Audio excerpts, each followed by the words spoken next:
Hello guys, welcome back to my channel. Today I'm going to tell about how to use universal remote with Apple TV. I'll explain the step-by-step process. Please keep watch on this video.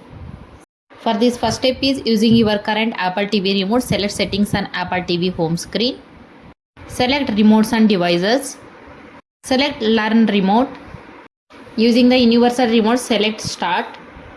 Press and hold the up button on the remote until the progress bar is full. Follow the on-screen instructions to finish assigning buttons. If you get a no signal received message, make sure there are no object between your remote and Apple TV. Enter the name for the remote control if you would like to select done. Select setup playback buttons to assign a play, pause or stop, rewind and fast forward buttons. When you have completed this process, you will be able to use your universal remote control most functions on your Apple TV. Thanks for watching my video. I hope this video is helpful. It's really helpful. Please share this video, like this video and comment below.